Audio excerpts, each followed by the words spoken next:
Ha. Okay. We are trying a second time. Just give me one. Yes, you can hear me and you can see me nicely. It's very good.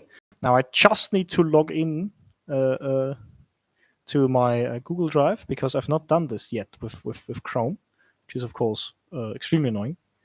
Oh dear.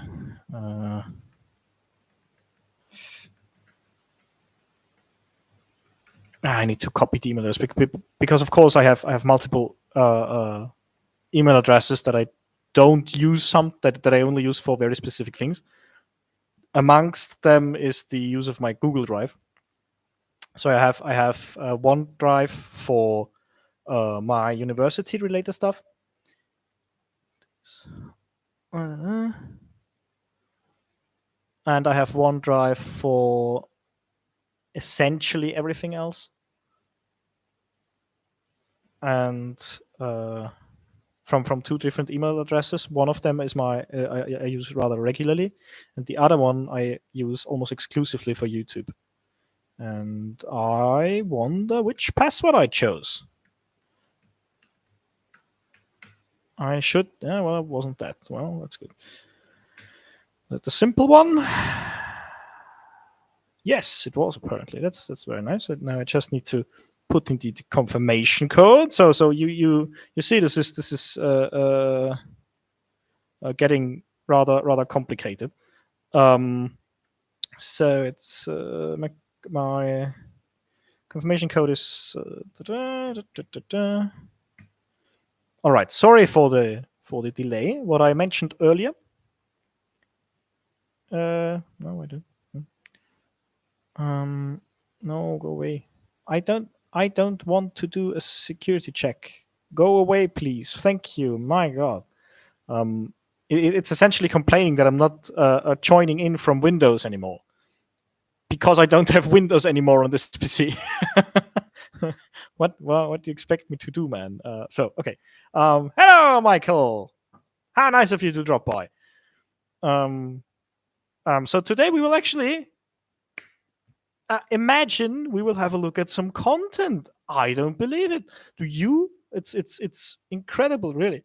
And now I am getting Gmail notifications that someone logged in with my account. I wonder who it may be from a Linux PC. That's suspicious.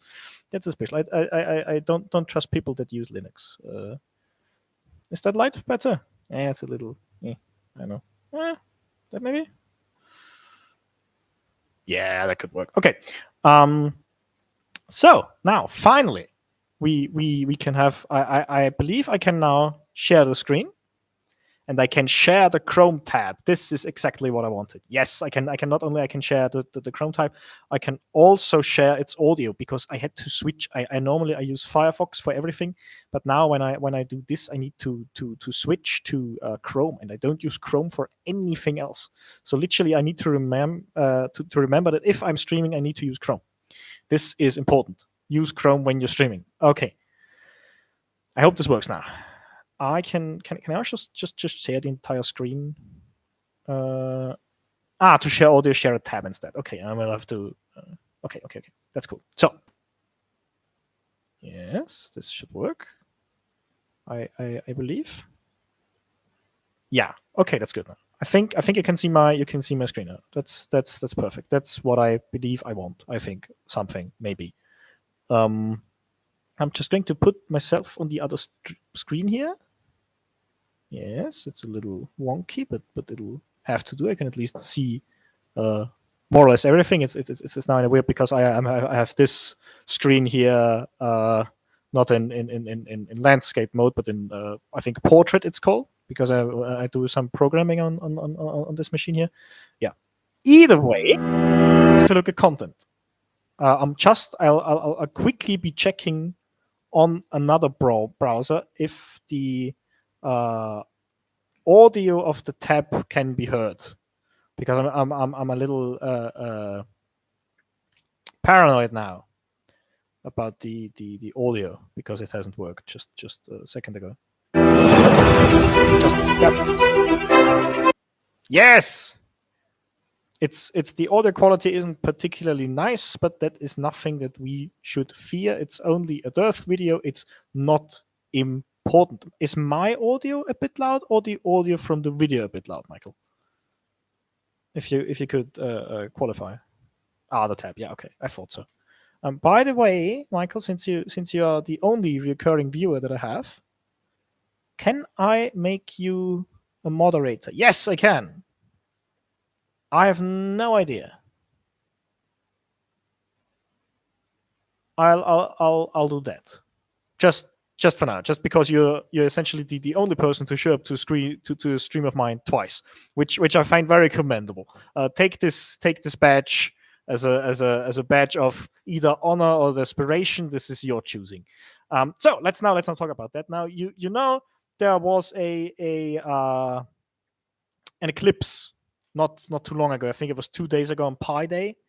Yes, I believe it was on Pi Day. So both because I ate pie and it was the 3rd of or the 14th of March, and which in American writing is 314, which are the first 3 digits of pi. And so let's have a look what's going on here.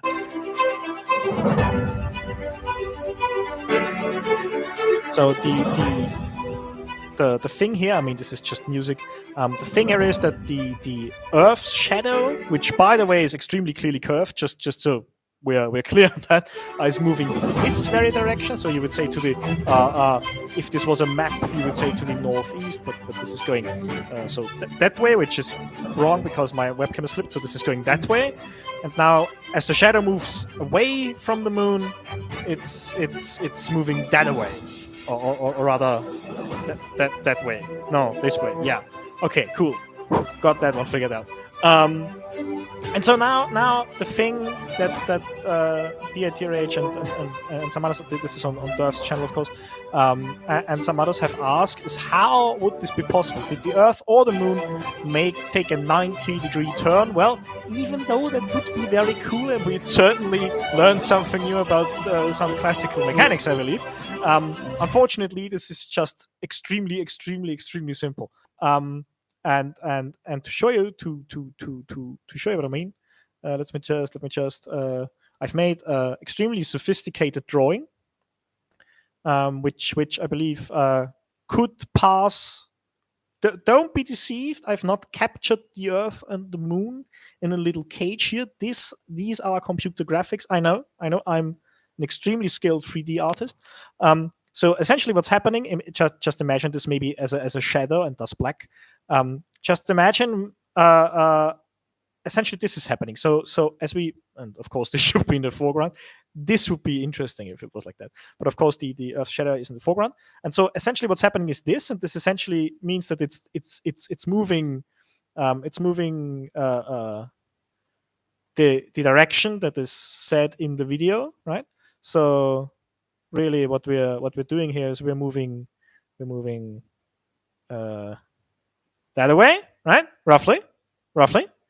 When we look at that, we're moving upwards there. It would certainly seem like that if we took a look at the moon. Then the shadow just stays there for a bit, and then we're moving down. Just by having a look, just by moving a big sphere in front of a somewhat smaller other sphere. So this is everything that's necessary. If it was the other way around, it would be the exact opposite. So no 90-degree jumps necessary or anything like that. And I am convinced because when I saw this video, first of all, frankly, I was unaware that there was an eclipse. I was rather busy this weekend, so I didn't think about that. And so when there was this video from DITRH, I was like, oh wow, there was an eclipse. Well, what? I immediately, my mind raced to conclusions like, oh my god, maybe there was a plane in front or something, and they're going, no, it was just I was believing in them too much. It was just a small ball moving in front of us, the shadow of a moderately large ball moving in front of a rather small one. and that's it. That's what's enough to confuse them. I was a little bit gracious, I believe, in what I would think they'd be able to understand here. But this is essentially just moving across like that, right? And that's it. Nothing else is happening here. Of course, with some not with shadows that are as sharp as that, but that's it. Michael in the chat says very sophisticated illustration. I'm not sure if the FE community will be able to follow. That is true, but it's now technically also you can process this in black or white, since it's all shades of the color information to process that. Maybe that will help some of the flat earthers, of course. So that's the one thing that I wanted to talk about, because I saw this video. I believe it's not conspiracy cats anymore. It's Culture Cats. Yeah, Culture Cats showed this in his most recent video, unfortunately. But I still want to. I mean, fortunately, his videos are great. But I also want to talk about it, of course. But too much overlap. But since we are on the topic of Culture Cats, Culture Cats very, very graciously, mind you, has recently invited Will Duffy onto a talk, to have a chat, and I found that to have been very, very nice. Unfortunately, you will have to deal with my ads. By the way, I'm just waiting for the for the pre-roll ads to pass, so I can show you what I mean. And they talked about a great deal of things, and I don't want to go over it too much. But the thing, that the point where it started to get interesting for me was when Professor Parks came on. I've forgotten the first name. Rob Parks, is this possible? No, it's not. It's not. I don't think it is. I don't want to say any crap here. Yeah, I believe he just introduced himself as a Professor Parks PhD. Either way, he has a PhD in astronomy, as far as I'm aware, which is cool. Should you see this, Professor Parks? Hello, I'm Olaf. I have a master's degree in astronomy, and I would very much like to get into a PhD program here locally.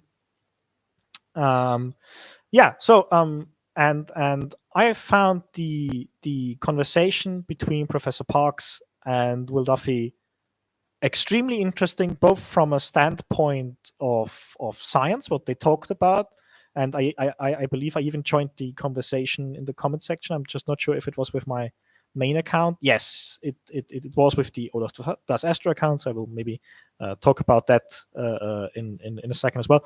But mainly what I wanted to talk about was the argument from a, how do I put it, from a conspiratorial, if you want, mindset. And I think that there can be some interesting lessons that can be drawn from there. So let me share this tab. You can see this tab now, I hope. If not, I'm sure trusty Michael will immediately let me know if that isn't the case. Just 1 second. Just let me have a sip from my tea here. Great. So, thank you, Michael. If someone has good decision making your mod. This is how easy. Just for you're the only one watching, but just for anyone else potentially who would rewatch the stream, this is how easy it is to get to be a mod right now. So become a mod before I won't blow up, but before I get like 130 subscribers. I've been on 121 for what feels like 2 months now. I think it's longer than 2 months actually. Regardless, let's go. Who has unsubbed to your channel, Cats, and they are watching this, please resub. I don't think it's fair to. This is about the Cats has mentioned in the intro to this whole conversation, that some people have unsubbed for him on both ends, actually, for either being too harsh or not harsh enough on Will Duffy. And this is hold that against him. This was an interview. This was not a debate. Yes, and as I've said, I would have liked a debate or a more pointed interview. But the fact that you didn't give that didn't happen is in no way a rationale to unsub from you. It's certainly not a rationale to insult you or to pound your inbox. And of course, that is It certainly everything isn't. he says there is, of you know, course, completely correct. Any sort of there is I'd like to state as well that there's absolutely no need to show hostility over this topic, particularly not during an interview situation that has gone a little bit out of hand due to, I mean, in my opinion, it hasn't gotten out of hand, but that some saw as critical because Katz was interacting with his community, and his community, of course, was a little bit more pressing than he was, and so a negative sort of really negative feedback is not appropriate in my opinion whatsoever. And I agree. But the same point, I do understand. I've set a tone in the past in the type of videos I've made, and yeah, I've been gone away. There is an expectation from people for me to address certain topics in a certain way. So I made that rod for my own back. Exactly. So I do have to take that criticism as well. I'm sure when you've seen me speak for the likes, with, I don't know, T-Rock or Ray Comfort or Kent Hovind, or I've debated Donnie in the chat, great guy. But I have set a. This is how AI optimizes my. I am so sorry schedule. for this meeting got canceled. I will at least mute them and maybe make fun of them. Hello, I'm offering a tool that may help you do mundane things such as organizing your calendar that you can do with Google Calendars. Okay, I'm stopping now. I'm sorry. This may happen every now and then. I apologize. Expectation that I will challenge that topic. So I fully accept that people will have been like, what's Katz done there? I get that, and that's my fault. And I completely agree with that as well. So this was just an unfortunate situation that happened that arose, if you want, from the contradiction between Katz's original goals and from what the chat wanted, or what a certain part of the chat wanted Katz to do. Regardless, the way I handle it, there is such vitriol towards this. But I'd like to go into the discussion now. Like, for instance, hang on with me 1 second, please. And again, not the point of this this thing, but Will, you were talking about the age of the Earth as if it's an opinion. It's not. Exactly, I agree. It's very much not an opinion. Now, I think that the general gust here from Will Duffy is that science takes some assumptions that cannot be verified, if you want, or that he finds a little bit too forward, and when we then draw conclusions from these assumptions, of course, they may be flawed in a way, right? It's science, and I think if you were Kent Hovind or anyone else, Katz would have stopped you on it. Toon would have stopped you on it. I mean, I'm glad that they're friends with you, but to me, that's not an excuse for not challenging you. And you can do so respectfully. And I hope that when you and I speak, that I can do that respectfully. The last thing I will say on that is, and this was going towards a couple of the streams that I did, is people seem to be holding you up. I don't know if they were joking in the comment section, but someone referred to you as the Flat Earth Jesus. That isn't funny. That is deeply problematic. Hopefully they were joking. And this is the problem, is that in this age of the cult of personality, they're holding you up as someone who is combating pseudoscience, yet you hold so many pseudoscientific viewpoints. I don't understand why the creators aren't holding up TFE as opposed to you. And in principle, and so Katz, that's what I would say. I agree. Is to you and to any other, TFE has done wonderful things, and thank you, Will, for bringing it making it happen. But why can't we talk about TFE without talking about Will Duffy? As I've said before, I would rather, if we're going to highlight anybody, I would rather highlight maybe talking less about Will Duffy. Of course, you can't really talk about TFE without the guy who paid for a vast amount of the sum that was necessary to bring the flat earthers down there. But of course, the gist shouldn't be Will Duffy did it, but rather the combined effort of the people he listed, amongst which is Will Duffy. Dave McKeegan, because to my knowledge, he's the only one who's actually done any quantitative science on this. This, by the way, isn't true. Professor Parks here is wrong. The quantitative science, I would like to very much underline critical think's contributions there, for example. But I'd also like to commend, I believe, Wes Wally with his cheronometer that conducted a handful of experiments all at the same time. And Michael Toon, of course, also did some experiments. So all the people on the Globe site that were there, apart from Will Duffy himself and apart from the Candace Owens guy, I believe did experiments. As far as I've followed, I must admit I followed it moderately closely, but I didn't much talk about it because I, in my opinion, the final experiment really, first of all, to me, it didn't do anything new. All of this was known beforehand. I think Will Duffy made it sound a lot more spectacular than it actually was. In my opinion, sure, it is spectacular to get flat earthers down there without any doubt. But I think he played into the, well, let's make the flat earthers go down there and see for themselves, so that they can verify it, which is a little bit of a too sensationalist approach. I think the other data that we had from the South Pole was fine, and yeah, either way, on the observations. So again, I'm all about the science, and I think this community, at least when I came into it, was all about the science. So I held significant disagreements with the people that went to Antarctica on my side. So I have significant disagreements with MC Toon, significant McKeegan, and significant disagreements with Critical Think. I hope people can see that it was better that we set those aside and joined together and did this project than it would have been to make a big deal about it. So I'm not saying that the project should not have been done. Exactly. That is not what I'm saying at all. I'm not saying that you should not have been a part of it. My issue again is how it is being treated after the fact.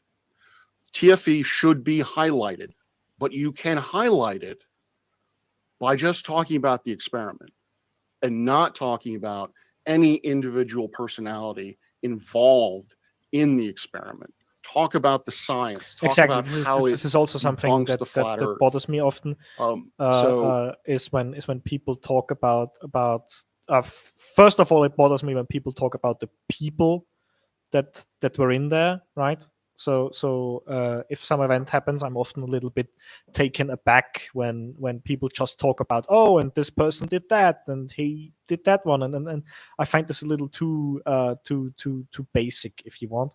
I also sometimes I'm even bothered by the simplistic reporting or content that is made of events themselves. When like, oh yeah, this was the event, this is what happened. I think it's a lot more interesting usually to talk about the ideas that surround an event, particularly with TFE. Though I believe everyone who has followed this slightly has had ample chance to follow the ideas that are behind it. Especially as they were explained in almost every video from Will Duffy, where they were like, yeah, the flat earth predicts this and the globe of that, and so on and so forth. Because again, from a community standpoint, Will, you are very much problematic. I agree. Because, and I know that it's not a priority to you to talk about the age, but it is a priority to me because you are being held up as someone who is combating pseudoscience. And the notion that the Earth is 10,000 years old is just that. Now, I want to address two things, if I may. I don't think you quite understand why people say that it's a deception, and also what last Thursdayism actually is. So now, I'm not going to. They then talk about some of the things here. This is not where I wanted to go actually in that much detail. Of course, I did write down some of the times. I'm so sorry, people. I am sorry, horribly sorry about the ads. Something about flowers and I don't even know. There we go. Light visible on Earth instantaneously. That's the point. Yes, I believe this was big because there is a scientific point to be made. Why I don't think distant starlight is the best argument to use, at least against me, for the. Oh, come on now. Come on. Let's not. My internet is sufficient. Don't be silly now. Don't be. Sorry, just making a very brief speed test. My internet should be very sufficient for these kind of activities. Yeah, I have 90 megabits down. This should be completely sufficient. Distant starlight is the best argument to use, at least against me, for the age of the Earth. Yes, Michael, skipping ahead will almost surely trigger an ad. That's correct. On Firefox, I am using an ad blocker, but of course on Google Chrome, because this is a very vanilla installation of Google Chrome, I don't. I don't. Okay. Number one, I am going to struggle to get past the idea that we are going to tell God, you are not allowed to create a massive universe and allow the humans to see the starlight instantaneously. And just from this argument alone, I already have some trouble with it, because bringing God into, I'm not making any definitive statements on the existence of God. I also kind of don't really care that much. I'm an atheist, just to be clear. I am an atheist, and I think the bringing God into this very point kind of makes it superficial to talk about it in the first place, because of course, if there is a God similar to the one that is described in some of the holy texts, Will Duffy, of course, is a pastor, and this does a Christian. If there is a God and he's somewhat similar to how he is described in the Bible, of course he could do that. But then why bother measure it in the first place? Why bother measure anything in the first place? This is exactly the kind of thinking that brought us into this kerfuffle in the first place. And it bothers me that someone on the globe side would use it. Exactly, it doesn't presuppose R, it presupposes G. Yeah, exactly. This is the point. It is. I don't think that that's a particularly good point to make. There is an anecdote about this. I don't know if it's true.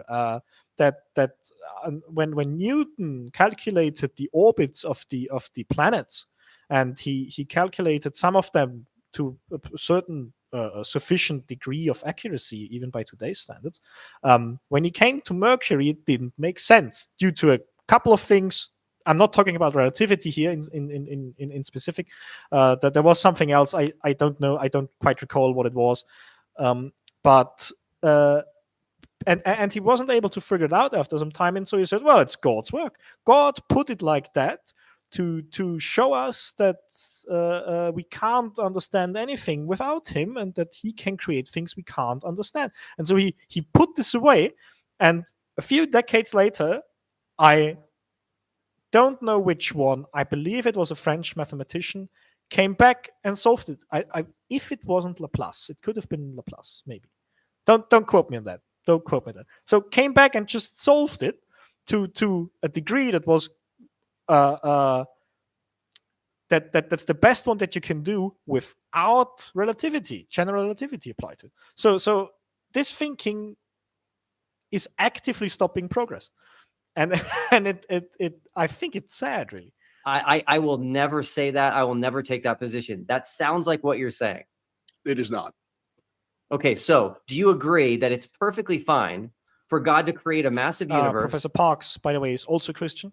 Now, he says himself that this is an irrational position to hold, which I commend, but he's still a Christian, which I find weird if you have an irrational position. But okay, that maybe it's just me. Maybe it's just me. I've never been particularly religious, so I might struggle to understand the religiousness of people. That has been a problem in the past before. So okay. And to make the starlight visible on Earth instantaneously. No, because that would be violating the laws of physics that he himself set up. Okay, so God. Well, first off, we need to actually go back to the 0th point, is because your position is that God created Adam and Eve from clay, or Adam's rib, depending on which book of Genesis you want to read or you want to put more faith into. That didn't happen. Scientifically, that is not saying, you were talking about metaphysics. That is metaphysical. That is not science. There is no way that two human beings can spontaneously pop into existence fully grown. But that's a so almost it's what we would refer to argumentation as Christians as a miracle. And Yes. I would push back on you a little bit because Oh, come on. The ad situation has gotten significantly worse. Next time I will maybe try to find a way to make you not see the ads, particularly as they're specifically Austrian ads, which makes them confusing to the international viewership. Christian, that usually means you believe in the resurrection of Jesus Christ, which violates the laws of physics. That is correct. I believe that there are some fringe cases in medicine where people come back from a deep state of unconsciousness or something like that. But I don't know enough about that to really give up a comment. Let's maybe try to skip this section a little bit, maybe. Was not created in 6 days. That human beings do not get spontaneously created fully formed. That human beings do not live 900 years old. Yeah, that's true. I 900 can years. screen grab the video. Michael says in the chat, I can screen grab the video with OBS and advance it if I want. That is true. I can also find a way to download it and completely independently of OBS and skip through it that way. That, of course, I may be able to do, but then I can't share it in such a way that you will hear its audio, because you will only hear the audio of Chrome tabs. So we'll need to. I mean, I can open the video in Google Chrome. I think this is a possibility. Yeah, I may think of something. But thank you for the suggestion either way. Okay. So getting back to Starlight. Yes, that's thank you very much, Will. This is what I am here for, at least. That I have. We're making assumptions, and the assumptions might be right, but again, I'm still not past this point, and I can move on if you'd like. I see no issues whatsoever with a God, if he exists, being allowed to create a massive universe and starlight visible on the earth instantaneously. I see no issues with that whatsoever if God exists. So let me get this straight, because I don't want to misrepresent. Kind of the point that I wanted to make. Are you saying that the Earth is 10,000 years old, and that the starlight, the stars are vast and billions of years older? No. Okay, that is last Thursday. So where I'm not, where you can't lump me into last Thursdayism is the two examples that I gave, which is giving Adam and Eve memories that are fake and putting dead things in the ground and fossils that never really lived and died to make it look like they had lived and died. So this idea that God made the starlight visible is not last Thursdayism. But we'll have to disagree on that. Based on the same philosophical standpoint. Okay. If you say God planted evidence, for example, if you say last Thursdayism is that he implanted fake thoughts or fake memories into Adam and Eve, or any person for that matter, so he did something that really isn't like it's supposed to be in the natural world, just to make it seem like it is like that in the natural world. So you say implanting thoughts would count, or planting fake fossils would count, but not advancing the light of objects that are so for an old universe, but they're based upon the same complete thinking that God manipulated in such a way that it would seem as if something in physical reality is a way that it's not according to your specific belief. It's the same thing. I'm very much with Professor Parks on here. Now let me give you a scientific response to the starlight. Okay. Yeah, and this is what I'm originally here to talk about. I'm so sorry for the pretense. Everything until here was essentially intro. Sorry, Michael, for the suspense. And this is where second viewer. I have a second viewer, which is very, very nice of you. Everyone's welcome here, of course. Again, people don't like this, but there's a difference between. This is not just the Michael watches Olaf be a little bit disorganized because he has no idea about stream. Although this would be a very funny stream for me and for Michael. trying to unlock the past and unlocking the present. And again, I'm not saying I believe this, okay? I dabble in some things. I read articles. I listen to videos. And so as far as I know, we don't know the one-way speed of light. Technically, that's correct. Only know the two-way speed of light. As such, we are at the speed of light travels in the same direction both ways. Anybody that I think is worth their weight in physics would tell you it's possible that the speed of light one way is instantaneous. And so we haven't technically that is figured that possible. out And yet. I can see here in Professor Park's facial expression that he disagrees. He will say in the later course of the debate that he doesn't believe this to be true. Unfortunately, I must correct the professor here. This is actually the case, and I would very, very, very much like to explain why this is the case. Okay, so let me very quickly stop the screen share of this tab, and I'll go over to here, which you can't see. I'll go over to here. Yes, where I have a very nice blue dot, again with the extremely high effort and high realism CGI I have prepared. So what is the one-way speed of light? What is the two-way speed of light? And what is this all about? Not knowing it. Okay, I'd love to explain it. This is what I'm here. And the light time compensation we perform when calculating apparent positions in the solar system. Okay, so Michael has said in the comments, as an astronomer, I wonder what you think about the one-way speed of light, which I will explain very briefly here right now. So I have a whole thing ready to go. I even talked about this to a colleague of mine. And the light time compensation we perform. I'm not exactly sure what you mean by light time compensation. But so you mean the compensation that we need to do in order to to compensate for the light being technically somewhere else by the time we get the light. So the object, if it was here, wait, what do I have here? Do I have some neutral objects that I can use?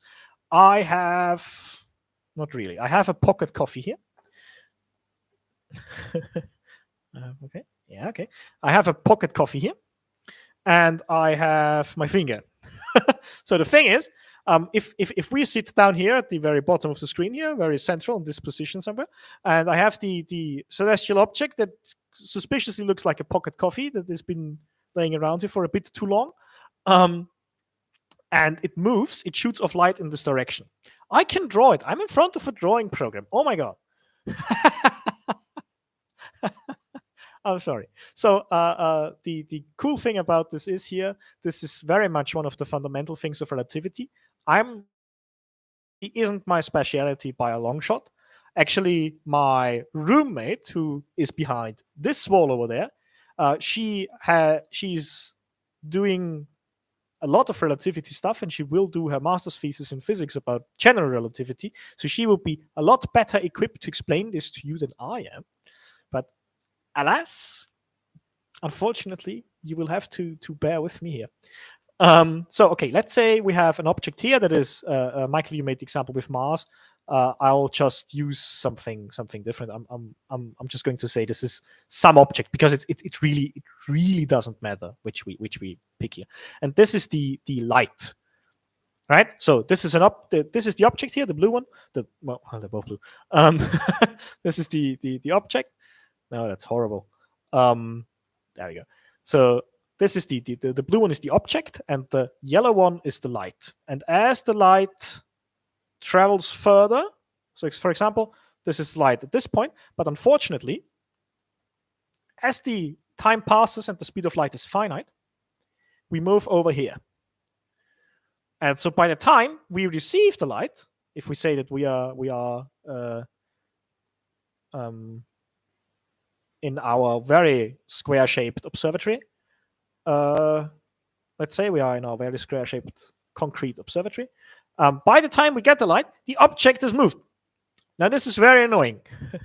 But the nice thing is, typical movement speeds, particularly within the galaxy, are so low. I think.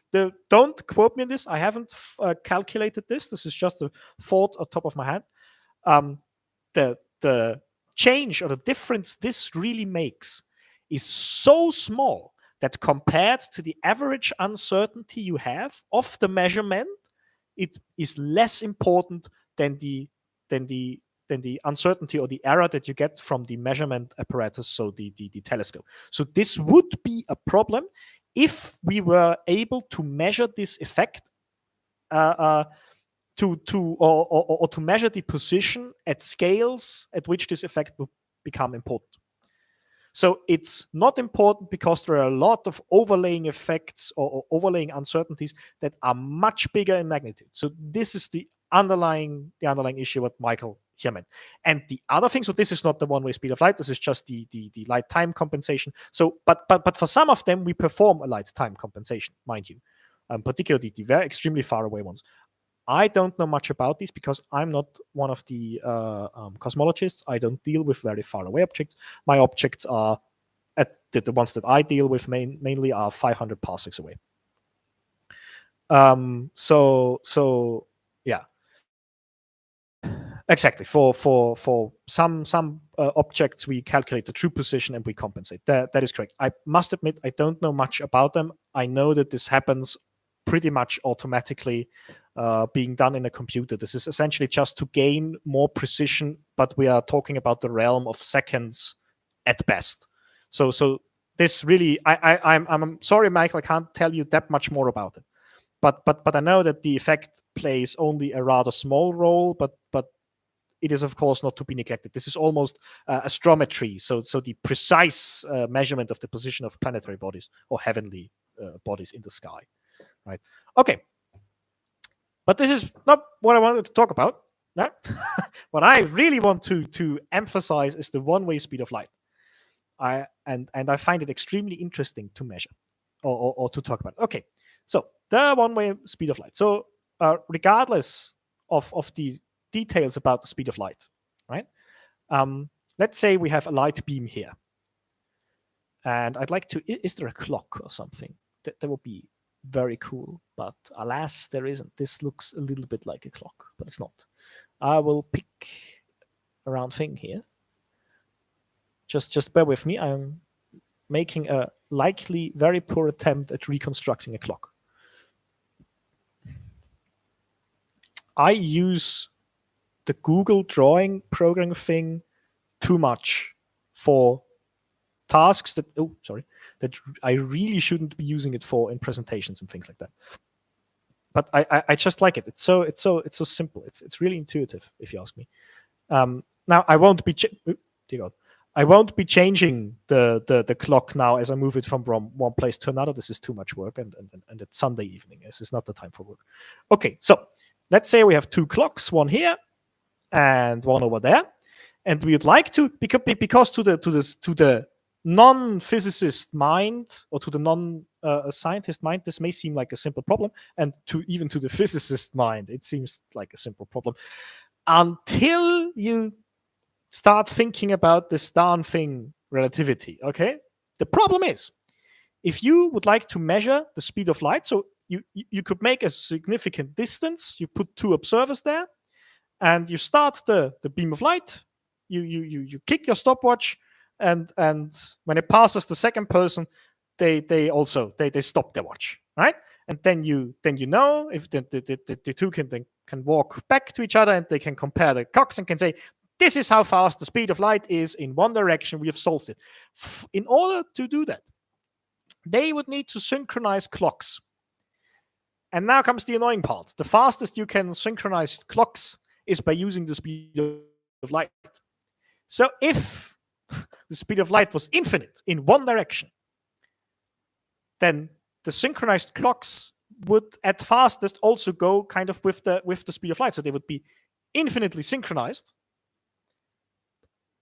which of course completely beats the purpose. The time will always be that, because let's say the speed of light was significantly lower in one direction, and thus, of course, significantly higher in the other direction. The fastest that you could synchronize the clocks to show the same time is precisely the amount of time it would take for light to reach A and to B. So we can't measure it like that. So the only way that we can measure it is with one clock. Sorry, don't delete light. That would be a problem. Big problem. So the only real way to do that is if we don't do it once, but we do it twice. We measure the round trip time, if you will. Because of course there's no clock synchronization necessary for this to occur whatsoever. Now, how then do we astronomers dare to say that well, this isn't really a problem, and the light that comes in?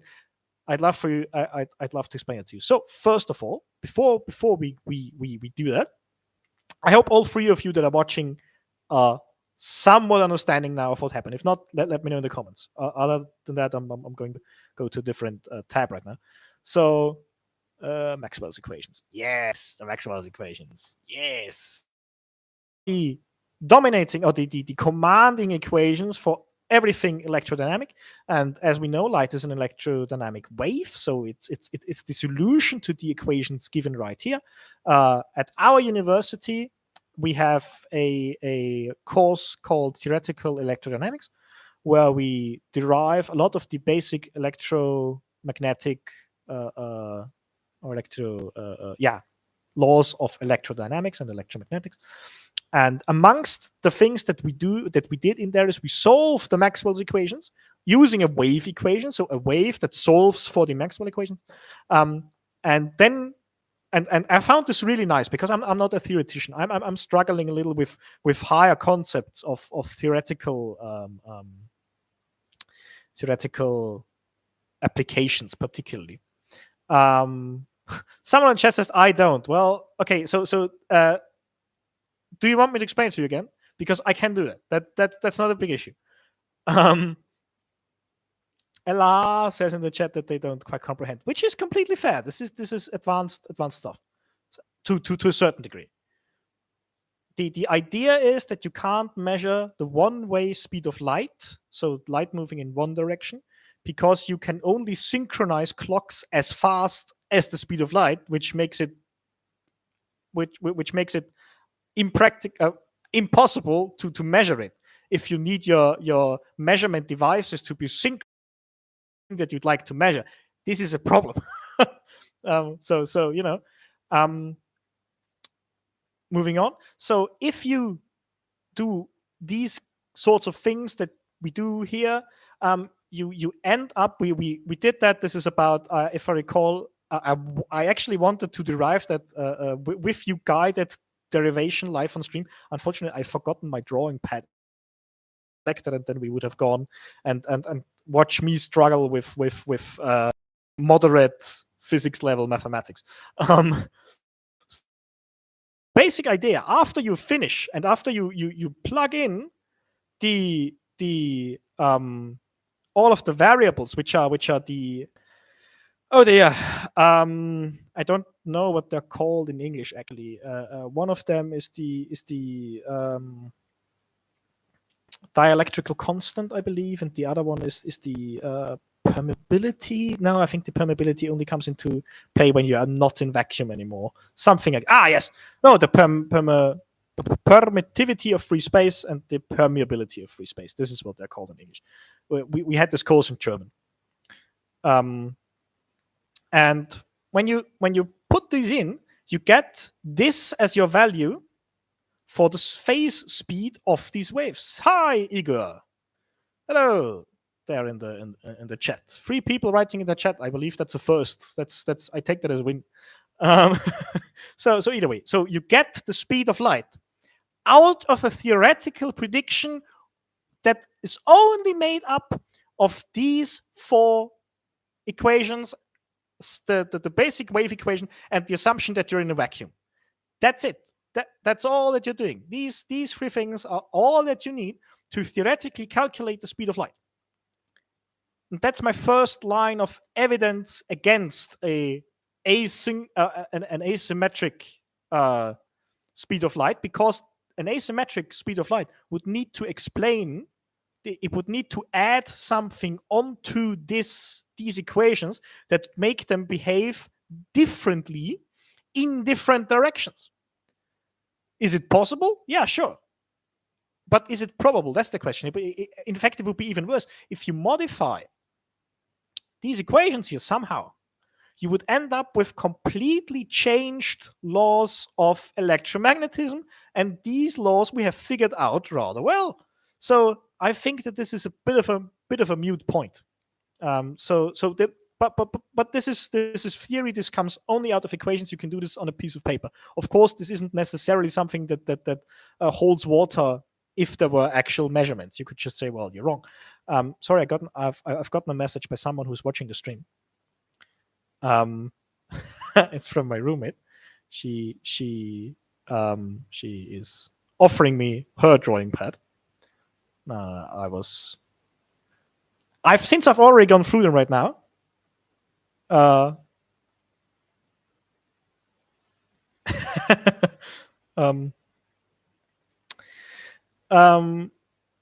But since I've already gone through it, and now it's not important anymore, and it would have been moderately embarrassing for me anyway. Which again, I suppose I would have made good content. Michael says so. The argument is really Occam's razor. Kind of, it is a little bit of Occam's razor. I've gone on record saying that I don't really like Occam's razor that much, which I don't really. But the thing is here, if you change anything about this, you change something in some other electromagnetic law somewhere in physics. Now, what you could do is you say, well, locally, these are the laws of electromagnetics, but of electromagnetism. But they change if you move away. They change in a certain direction at sufficient distance from Earth, yada yada yada. But this is a very impractical assumption. If you assume that, then you could immediately throw away everything, every calculation that has ever been done that is outside of however far you would extend this area where the physical laws hold. You could just throw it away. When I do calculations on, for example,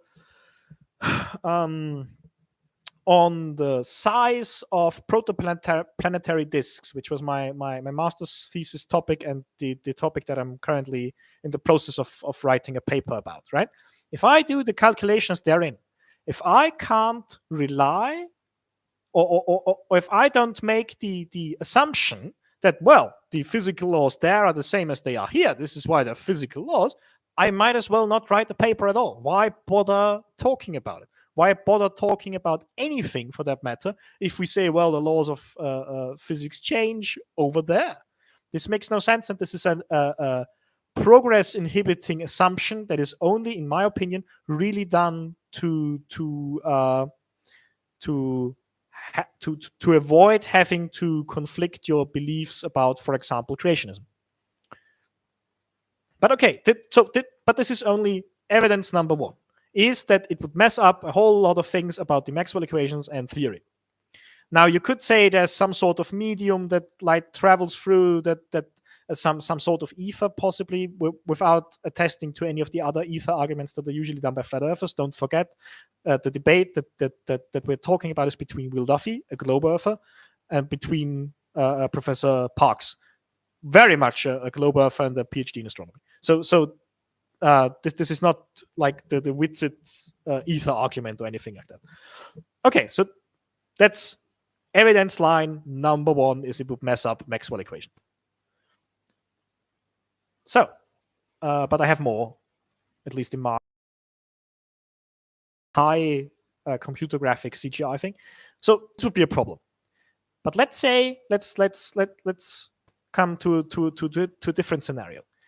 If, let's say, let's create our Earth here. I know it must be frustrating to see me perform extreme CGI talents within such a short amount of time. But this is what education looks like, people. This is I'm horrible at doing these kinds of things. Okay, so let's say, oh wait, actually I need them on both sides. So let's get to one over here. So let's say, for example, this is sufficient for what I'm trying to do now. Just I will later say imagine that in 3D. Let's say these are background stars. The ones over here, the background stars, they're far, far away, a lot further than this. This is very much not to scale. This is extremely bad scale. Let's say these are extremely far away, the farthest stars that we are just about to see now with the James Webb, or or the ones are like highly redshifted is what you would say as an astronomer. And these ones over here,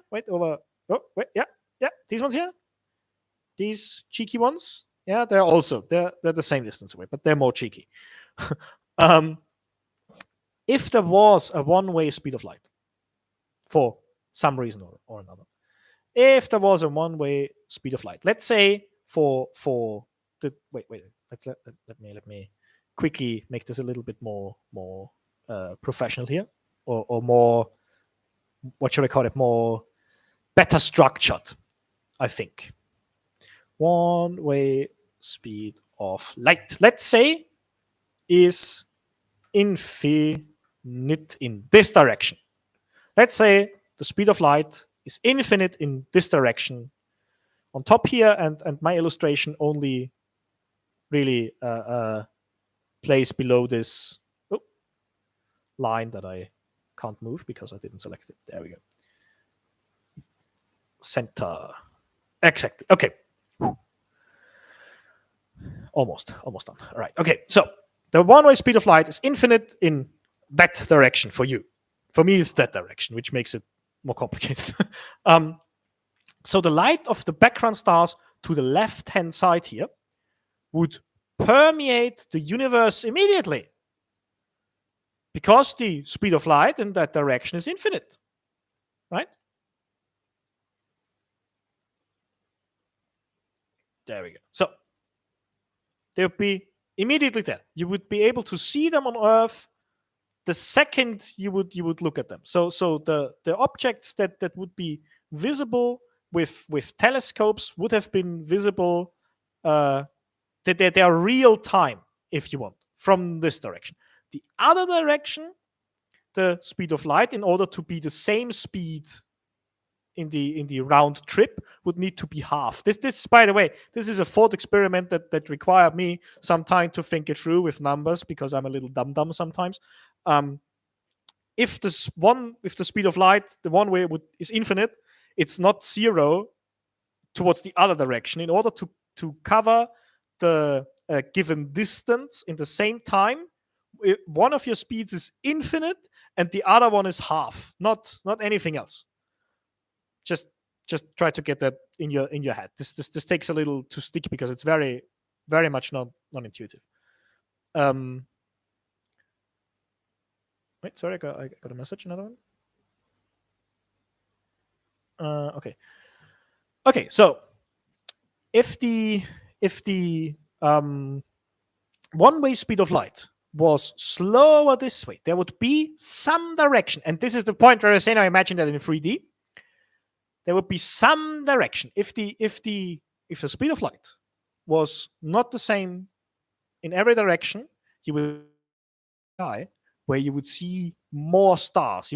Telescopes would be able to see more galaxies. It would be a light like a forest is dark. A forest, when you're in a deep forest, the forest is dark because you can't see anything but the trees anymore.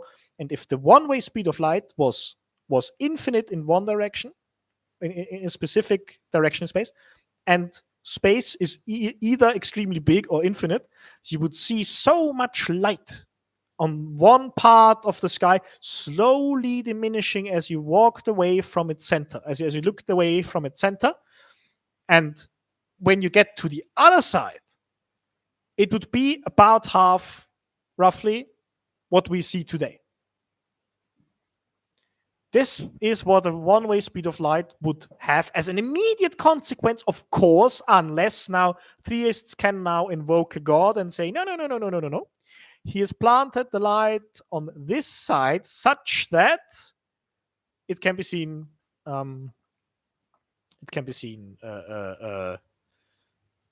As if the speed of light was equal in both directions. So Michael says in the chat, so Olber's paradox, but directional. I believe so, yes. Now, I could be wrong in this assertion, to be 100% honest with you. I briefly thought about an asymmetric kind of way, that an asymmetric speed of light that is centered around Earth. I thought about that for a non-trivial amount of time. where Earth would be that the speed of light only towards Earth would be infinite, but then we would have a round trip time of 0. So, and I could be wrong. Now, that's the thing. That's the thing here. I could be wrong about this because, as far as I believe, you can't rule out the one-way speed of light, or at least I believe technically this is the current state of this kind of argument. Now, if my the thing that I suggested here wasn't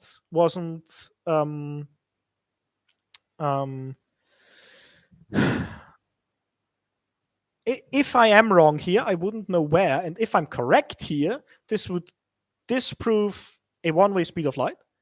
And some scientists would have thought of this way before me. Of course, this comes with the assumption that stuff is distributed in all directions equally, so it is, and that there is roughly equal amounts of stuff everywhere in space. Essentially, we aren't holding a special position in space. This is the only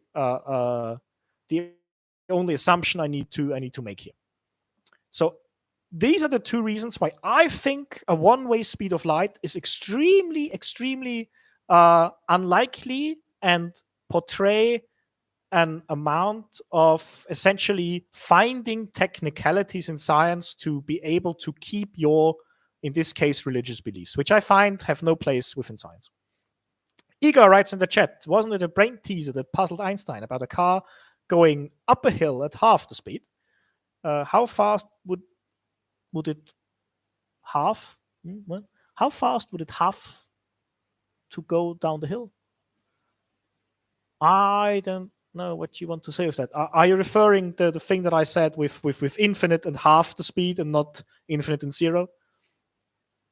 I don't know the specific brain teaser. You can feel free to provide more information. It will probably make me think about it for 4 days.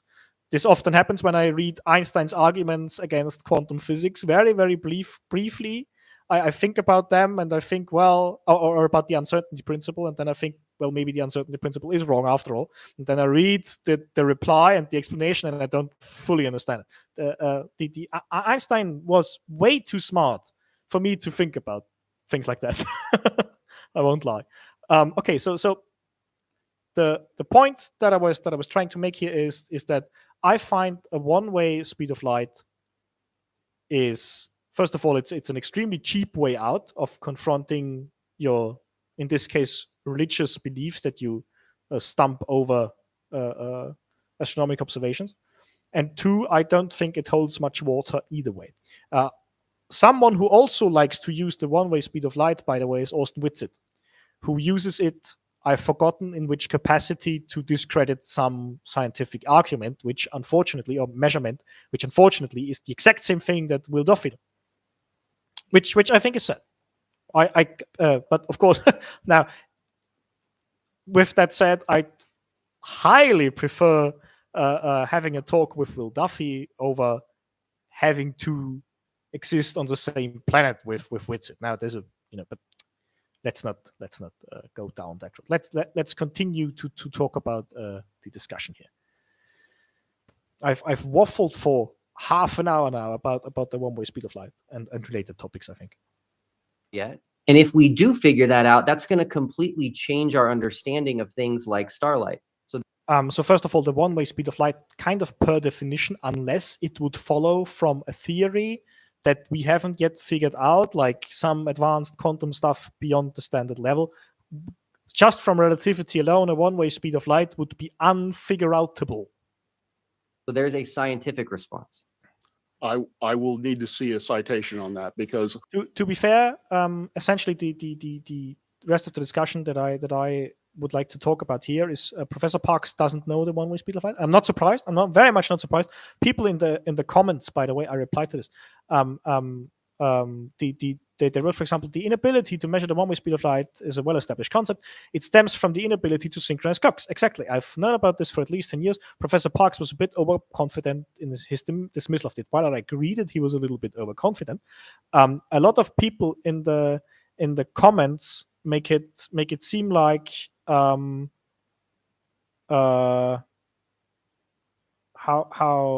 should I say? Yeah, how can Professor Parkes not have heard of the two-way speed of light? I learned this at least a year ago. So people were like, he's a professor of this field. How does he not know about the one-way or two-way speed of light? And I tried to explain this in the comments here, because it isn't taught, because it is a technicality. It's technically we don't know, but any assumption other than it is the same in all directions is not exactly doesn't get us anywhere, because we don't know. If we say it's infinite in that direction but half in the exact opposite direction, we would need to change every calculation in that direction. But then we can say, well, it may also be the other way around, so we would need to change everything about that. Error bars for all astronomical. It's just it's an assumption that needs to be made in order to make any sensible conclusion of astronomy. Okay, reading the chat, Igor has replied, yes. In the first mile, the ascent, the car can only average 50 miles per hour. The car then goes 1 mile down the hill. How far must the car go down the hill in order to average 30 miles per hour? Exactly. This is what I mean, because it will travel. Thank you for bringing this up. I learned this at university, not with a car and the hill, but with boats going upstream and downstream. Now, if they average 30 miles per hour on the 2 mile trip, over the 2 miles, they would need to drive as fast, such that now the immediate, of course, people in the chat will now say, well, it's 45, obviously, but it's not. It's not. Annoyingly, I know this is what you want to answer. I know, I'm aware, but because because the downwards trip will be done in less amount of time because you're going faster, it's not 45, but I think it's more than 45, and this is so annoying. I hate it. I hate it. That confused me. I understood the argument, but it's so non-intuitive. Exactly, Michael says it would have to travel at infinite speed in this case, even infinitely quick. I hate it and I love it at the same time. Exactly. Igor, this is precisely what I was talking about earlier with the speed of light. Horrible. I hate it. It would actually, Michael, it would not have to be able to travel with the speed of light. If we're talking about an observer that is in the lab frame and not in the car frame, it would have to travel. Oh, you said infinitely. I said speed of light. Yes, infinitely. Infinitely is correct. I immediately made the speed of light out of that. Pardon me. Okay, let's go back to the comments now. That way. Let's go back to these things here, to these comments right here. Okay. So I've provided some clarity. I even listed some points. So I said, well, it's not a practical approach. You can't draw any conclusions about anything. And even if they were different, unless the speed of light is symmetrically centered around Earth, which now would, I believe, would falsify. I some correction about these comments. If this was the case, then the round trip time on Earth would be 0. So it's not that. And it's essentially first, and there is also no evidence. So it is extremely impractical. It is extremely impractical to assume that, and it would destroy the whole body of astronomy with a thing that's based on a technicality that has no evidence and would rewrite the laws of electromagnetism as we understand them, but only in one direction. Not the band, but I mean also the band. But yeah. For one thing, I don't know what you mean by one way, two way. I have never heard a physicist or any of my colleagues talk about light in that font. And that's completely true. Neither have I. I've only heard this on the internet. This is not something that is talked about in physics or in astronomy at all, because it is such a silly assumption. It is the same as if you'd say, oh, I don't know. Can I think of some other technicality? Yeah, for example, what I mentioned earlier, you could say, well, maybe space or stuff in space isn't distributed equally, but for some technicality we see it as such. Well, yeah, that's a possibility, but why talk about this? It's the same as the simulation hypothesis. Sure, we may all be in a simulation, but you can't make any predictions from that. It is unfalsifiable. How would you make any predictions from that? It's just silly. It has no place within a serious scientific discussion, in my opinion. In that manner, light propagates in a single direction. It is the speed of light. It is a speed of light within that medium. So in vacuum, it is 3.8, 3 times 10 to the 8th meter per second squared. And I agree. So the light was emitted off of Alpha Centauri. I must also agree with some of the comments saying that Professor Parks here seems a little overconfident and almost cocky towards the end, where he asks Will Duffy if he thinks he understands this better than him as a PhD in astronomy. Which I understand the feeling. This is the same feeling that flat earthers give us.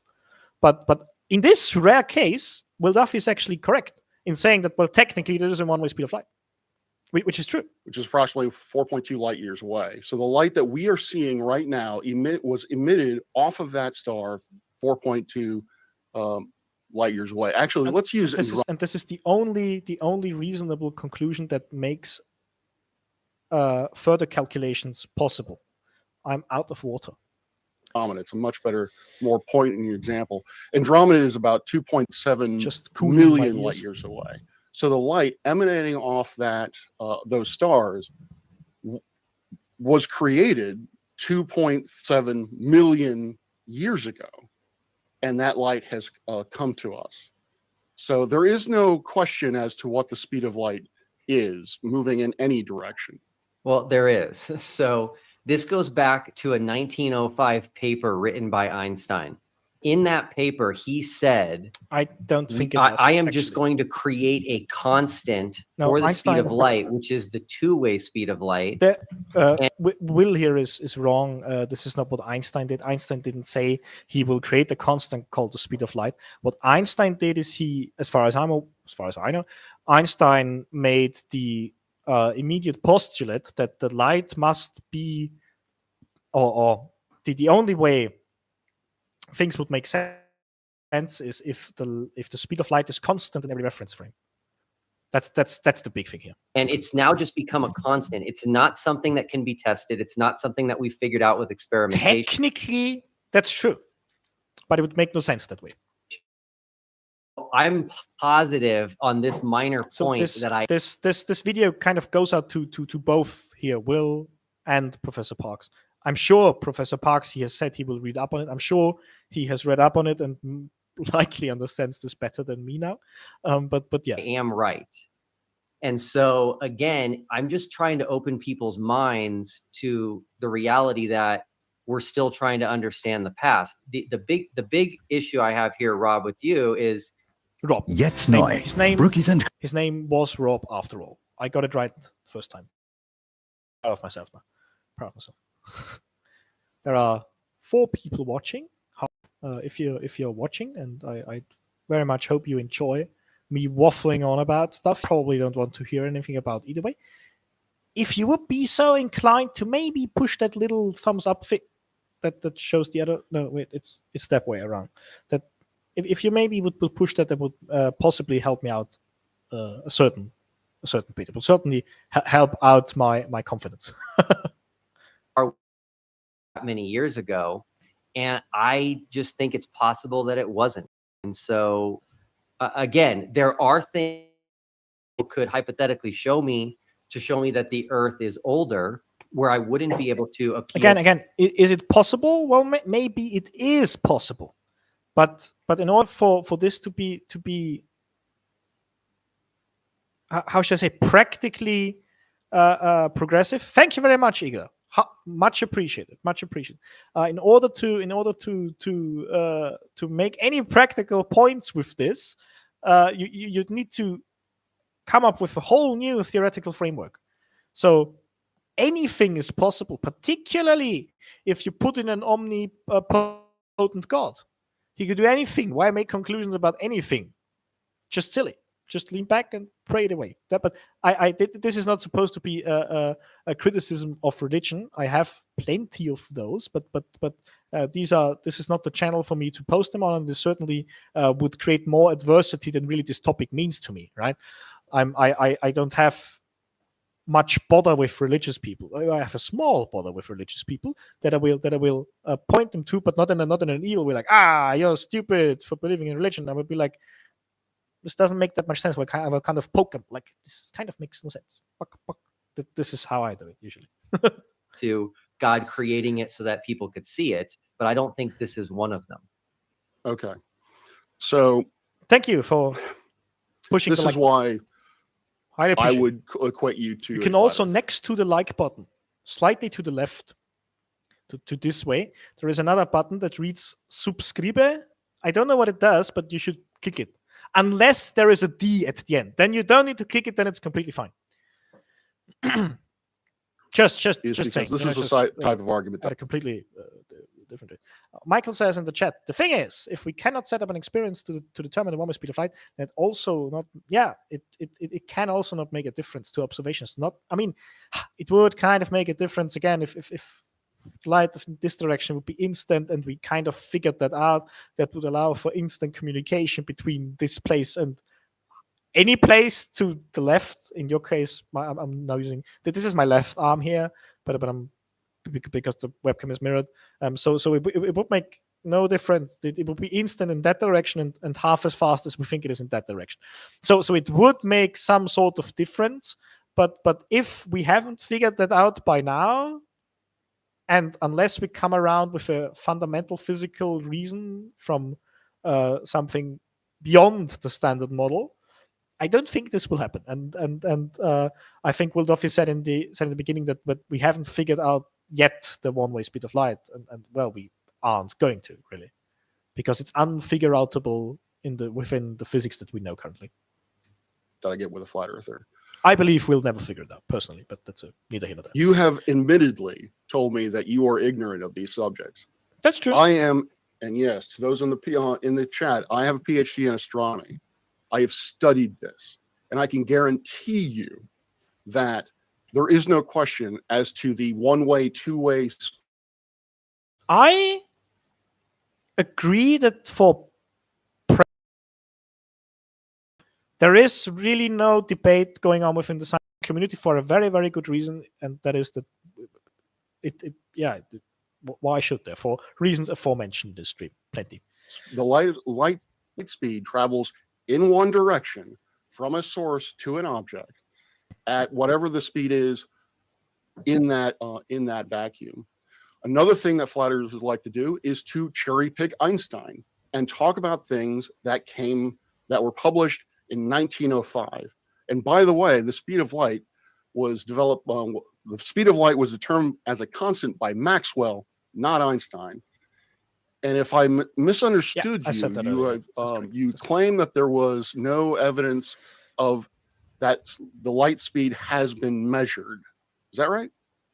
Yes. So when we measure the speed of light, we can only measure it going away from us and coming back to us, which is what I'm referring to as the two-way speed of light. We have never been able to measure the one-way speed of light. So we are assuming it's going the same speed there and back, but we don't know that. And we cannot know that, and it's extremely impractical to assume that. So you were saying that there is no way to measure the speed of light moving in one direction. That's correct. And that is true. Okay. That is inaccurate, and I will need to come up with I think as much as people criticized, rightfully criticized Professor Parks for his he seems a little I don't want to use the word overconfident, because I'm not quite getting the overconfident feeling. I'm feeling he feels, I don't want to say elitist, but because this isn't the word. He seems a little too sure of this, which is fine. I get that, right? Because there is absolutely zero debate within astronomy. If I didn't hear this argument from flat earthers before and looked it up, I wouldn't know it either. Yeah, and but I also must say here, I think Will Duffy also behaves that way. Not to get too deep into how someone behaves here, right? But if you look at this law, that is inaccurate, and I will need to come up with. I think this is the laugh of someone who thinks that the other side isn't well informed, really. I think that's a little, but again, let's not get stuck on laughs. Okay, really. well, first What are we off, doing the experiment by Romer the first experiment to determine the speed of light using the IO. I'm not entirely certain how that's two-way. Are you familiar with Romer's experiment? No, It has to do with a shadow, I think, moving across oil. never heard of it. Okay. I think. Okay. So I will need to, I will look into this more because yes, I guess with two-way, you're making some kind of reference to Michelson-Morley. Not I actually intentionally. honestly don't know what you're referring to. Jason Lyle. Yes. Sorry. Oh, come on. Yeah. So I'll just as an information, I'm going pretty late now, and I have a university tomorrow. Work almost. Oh, hey. Michael put in something from Wikipedia. The Australian physicist Karloff also showed that Römer actually measured the speed of light by implicitly making the assumption of equality of the speed of light of the speeds of light back and forth. Yes, that is correct. This is an implication that certainly went along with it. Yeah, I should maybe I didn't actually do that recently. Maybe there is some smart thing about the one-way speed of light on Wikipedia in general. Just let me have a brief look. Genau. Genau. I just said genau. Yeah. It's time for me to stop streaming. The the one-way speed of light. Yeah, exactly. On the Wikipedia page. I'm on it right now. You don't see it, but it says it here rather nicely. Although the average speed over a two-way path can be measured, the one-way speed in one direction or the other is undefined or simply unknown unless one can define what is the same time in two different directions. And in order to do the thing with the same time, you get into trouble. So yeah. There are some frameworks and interpretations that but this is using Lorentz transformations about time thing, and this we're getting too deep into relativity for this to be a comfortable Sunday evening for me. Okay, so we're going to go away from that again. Oh, it's muted. I apologize. This is Cat's stream. Cat was talking about. I think it's fine. All of this discussion, Katz was just listening because it was an extremely good discussion from both of them. Neither of them got personal or anything. So heaps better than anything you could do with your average flat earth believer here. Get into this on my channel. I don't want to keep. I know Katz wanted to keep this short, but yeah. So, but I will just come back to it. Is that you are telling me, who is an expert in this field? Yeah, either way. That I am wrong. Again, this is... And you are someone and you are correct. I feel like this is a bit misplaced. Who is admittedly not an expert in this field. Regardless. A number of them that I've spoken to. Skipping a little. Is an opinion. Agreement with your child, a disagreement with your friend. And they said, if you actually want to make progress when you have a disagreement with somebody, I agree with this point, Peter. I'm just skipping food to remind myself. It's a very broad question, right? A bacteria is alive. So for me to have a definition that includes bacteria, plants, animals, and humans. Oh, about life. I'm not even opening. We need someone in the community who's going to look at all of us and say, I'm going to call him out if he's done something like that wrong. If we don't have that and we don't embrace that, then we're no better than, the flat earth debate team over at Nathan Oakley's. You know what I mean? We need to be able to here say, okay, I'm being criticized, let's talk about it. So go and subscribe to Chris Park. This is not uncommon for him to do that. He's far better at science. Literally, it states that the Earth was created in 6 days. Yeah. Sure, no one asked the website, but that certainly seems like he's putting it out there.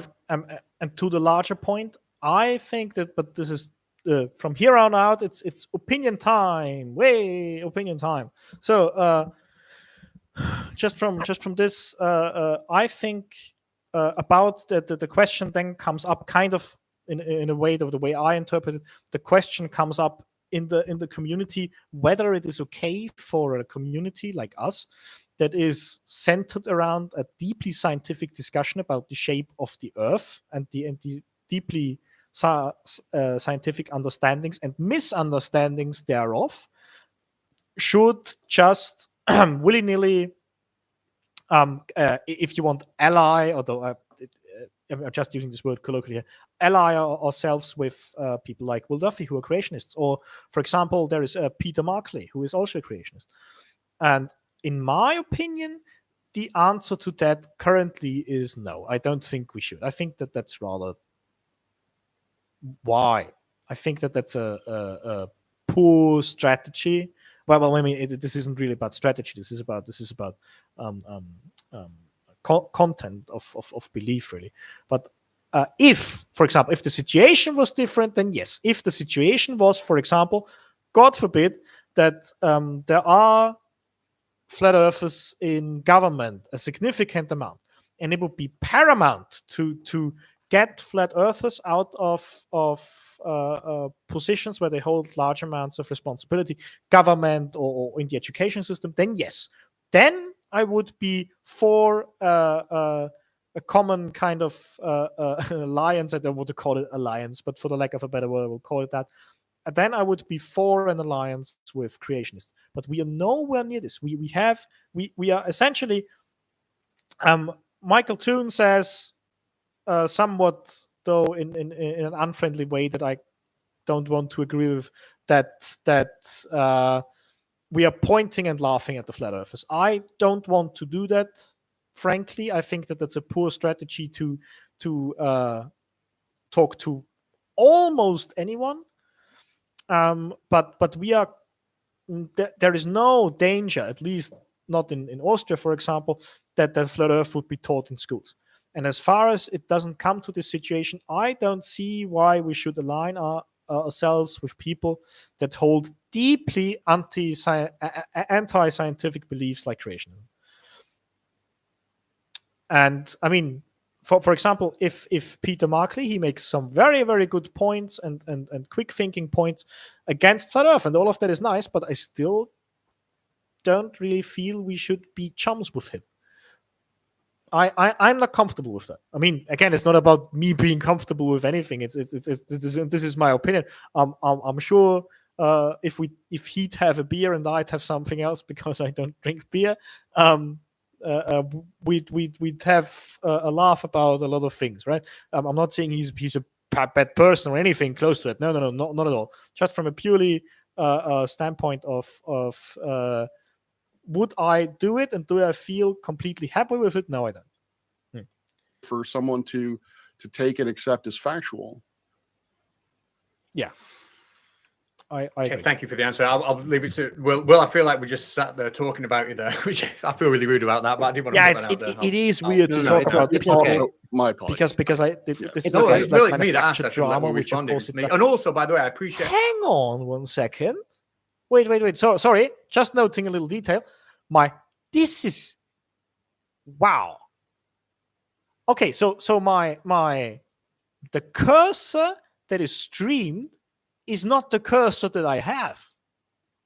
How wild is that? It changed the cursor that you see. People, could you please, Michael? I assume you're still there.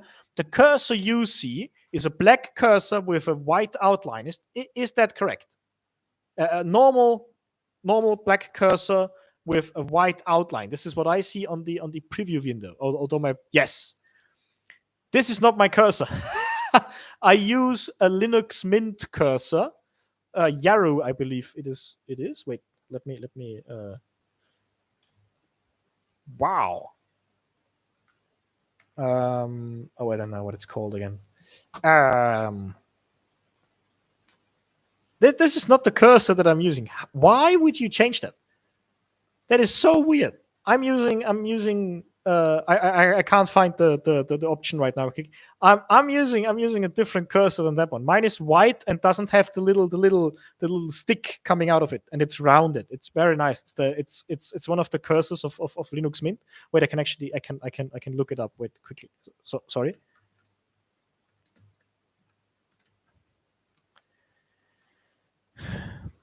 Yeah, there we go.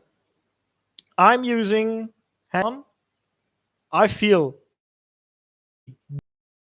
proud Linux user. I'm using this one. This one, the Bibata Modern Ice. This is my cursor.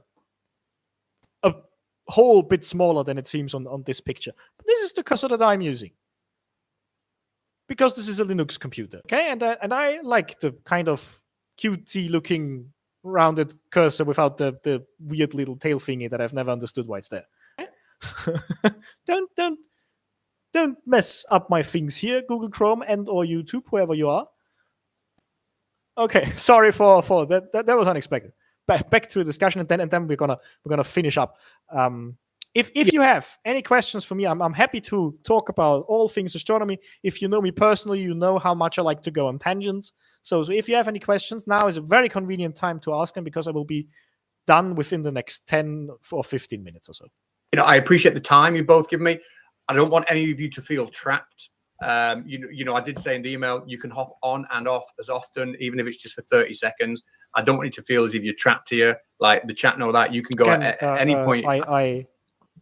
I like how Katz is handling this a lot. He's trying to keep things relaxed, and certainly, of course, Professor Parks and Will are two very respectful people who are not just going to dish out insults or things like that. Even though I believe the atmosphere is rather tense, though. I thought you were both going to come on for like 2 minutes. That ship has sailed long ago, hasn't it? I'm more than happy to keep going, but it's, I don't want you feeling like there's expectation of being trapped. Anyway, sorry, Will. Yeah, I'll be gone in like 10 minutes or so. So if anybody has any pressing questions in the next 10 minutes, they can send in a super chat. Here's kind of where I come from is I don't think there's anything wrong with people challenging me. I don't think there's anything wrong with people pushing back on me, but I also think there's nothing wrong with people not doing it.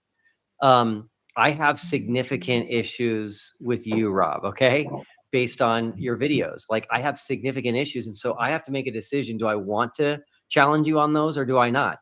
I probably will because that's the nature of our relationship, right? I found out about you because you made a video about me on YouTube that says I'm triggering you.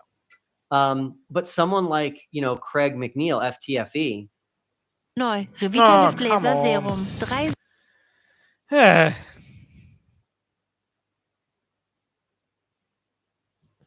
Horribly sorry. Almost done here. Yep, there again.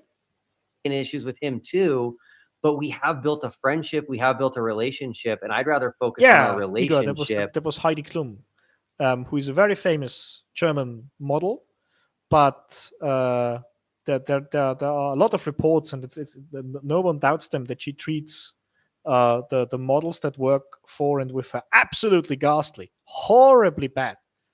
I really don't. Let's not go into that. Then about trying to hammer him, and I think he probably feels the same way about me. Yeah.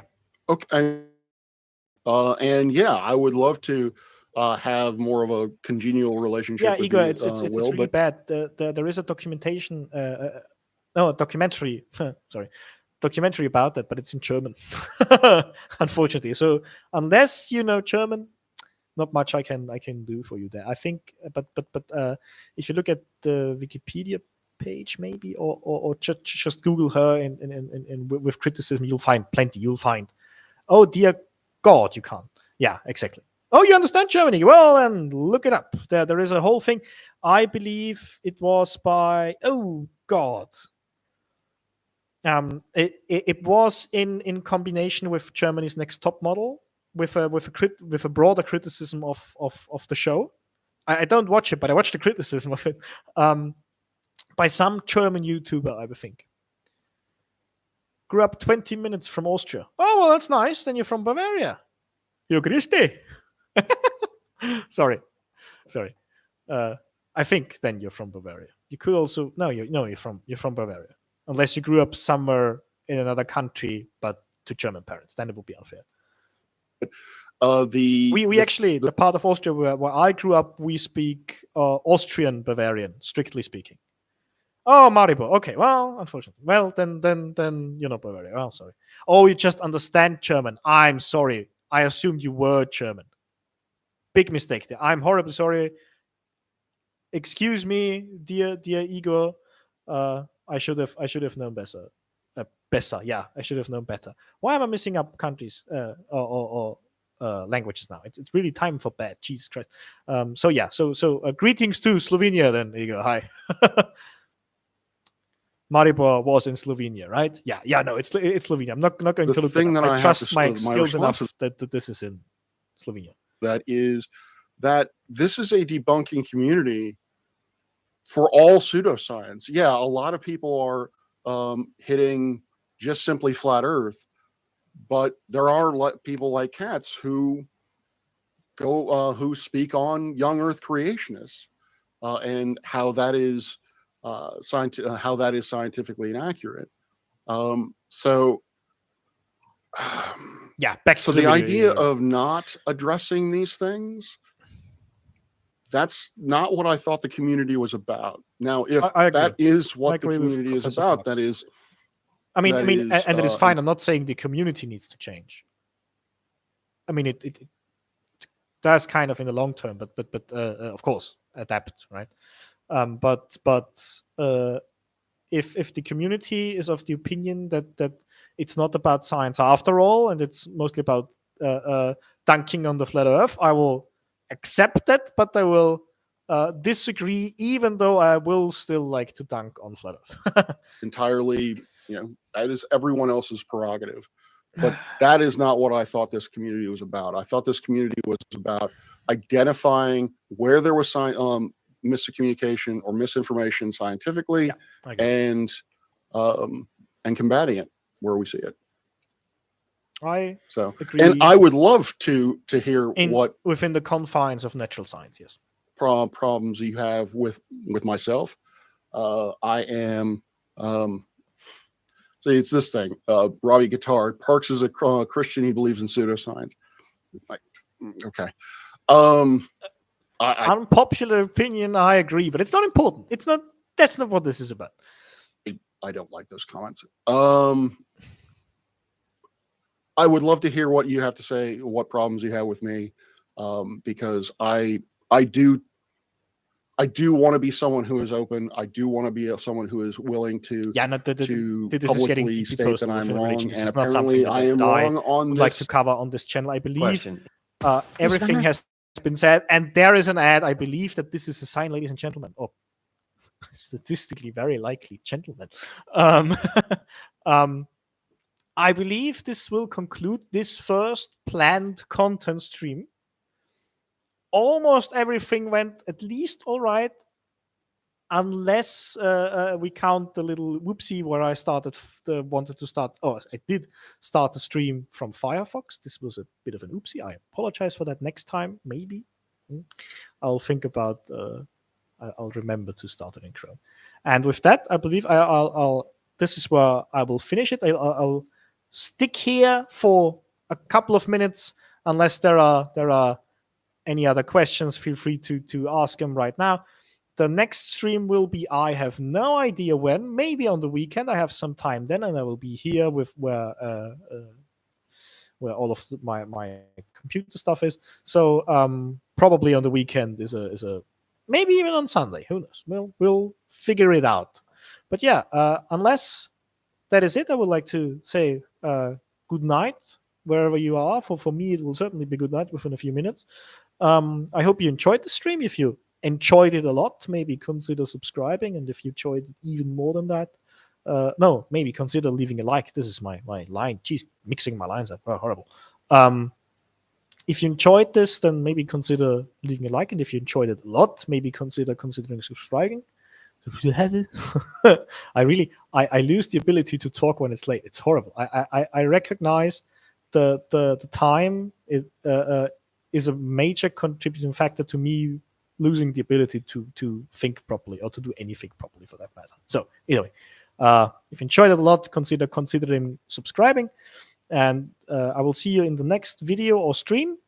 Content currently is a bit on the harsh side. I have stuff to do for university, and it's getting kind of cramped now.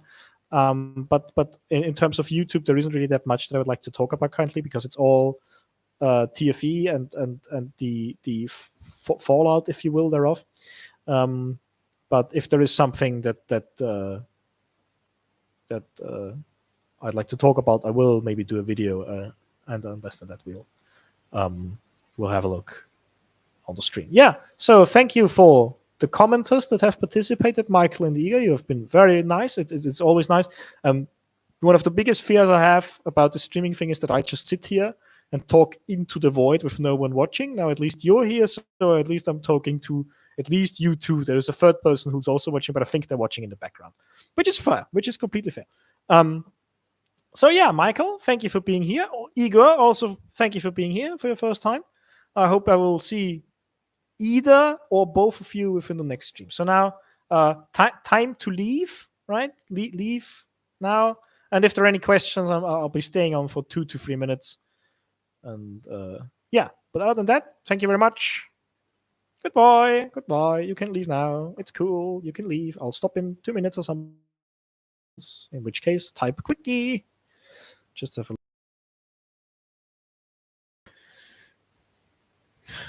a according to YouTube, you're still here. You're very persistent, buggers. My phone is reminding me that I should go to bed, which is funny. That is very funny, actually. Yeah, I'm now watching from my phone as well. Yeah, so you can leave. Goodbye. Thank you. Goodbye. Thank you for joining my stream.